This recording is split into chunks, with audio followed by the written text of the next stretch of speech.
Hello மக்கள்ஸ், welcome to my channel Thalapathy winning. மக்களே, நம்ம சேனலில் ஒரு சேலஞ்சு போகுது. அதாவது 30 நாளில் நம்ம சேனல் லாபத்தில் இருக்கா நஷ்டத்தில் இருக்கான்னு. இது வரைக்கும் பார்த்திங்கன்னா நம்ம 3 நாள் நம்பர் கொடுத்துருக்கோம், பிசி நம்பரு. அதுக்கு 612 ரூபா செலவு பண்ணியிருப்பீங்க. ஓகேவா, உதாரணத்துக்கு சொல்கிறேன். 612 ரூபா மொத்த நம்பரோட காசு 612. இது 3மே லாஸில் தான் மக்களை போச்சு. நம்ம 3 நாளில் வரவே இல்லை நம்பரு. இன்றைக்கி 4வது நாள் நம்பர் நான் தரேன். இதை பாருங்கள். நீங்கள் நினைக்கலாம் 3 நாள் அடிக்கலன்ட்டு.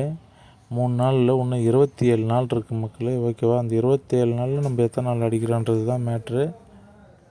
ஓகேவா மக்களே, அதனால் நம்ம அடுத்த வர 27 நாளில் 15 நாள் அடிக்கலாம், 10 நாள் அடிக்கலாம்.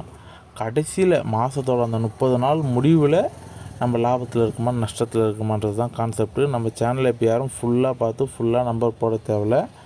நீங்கள் லிமிட்டாக உங்கள் கெஸ்ஸிங் கூட மேட்ச் ஆகிறது இந்த மாதம் வரையும் ஃபாலோ பண்ணுங்கள். இந்த மாதம்னா நான் 30 நாள் முடிகிற வரையும் சொல்கிறேன். ஏன்னா 30 நாள் தான் கணக்கு.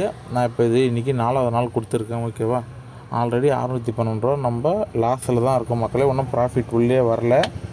ஓகே, சரி, இருந்தாலும் பாருங்கள், உங்கள் கெஸ்ஸிங் கூட மேட்ச் ஆகாத பாருங்கள். அதே மாதிரி ஏபிசியும் 30 நாள் டார்கெட்டு. 30 நாளில் எத்தனை நாள் நம்ம லாபத்தில் இருக்கோம் நஷ்டத்தில் இருக்குன்றதை பார்க்கலாம். இது நிறைய பேர் நினைக்கலாம் நீங்கள் தேவையில்லாத வேண்டாத வேலைன்ட்டு.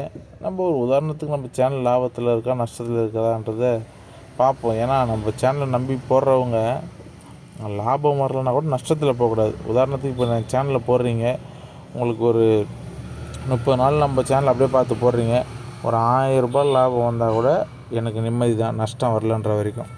ஏன்னா எல்லாருமே உழைச்சி சம்பாதிக்கிற காசு இது. ஆனால் அநியாயத்துக்குன்னு வேஸ்ட்டாக போகக்கூடாது. உதாரணத்துக்கு இப்போ ஏபிசியை ஃபாலோ பண்ணுறீங்கன்னு வச்சுங்களேன், மாதம் ஒரு நம்பர் அடித்து 2 நம்பர் அடிக்கிறாங்க. ஒரு நம்பர் வந்து போட்ட காசுக்கெல்லாம் போகுதுன்னு வச்சுங்களேன், ஒரு 10 ரூபா நிற்குதுன்னு வச்சுங்களேன். 10 ரூபான்றது மாதம் பெரிய காசு.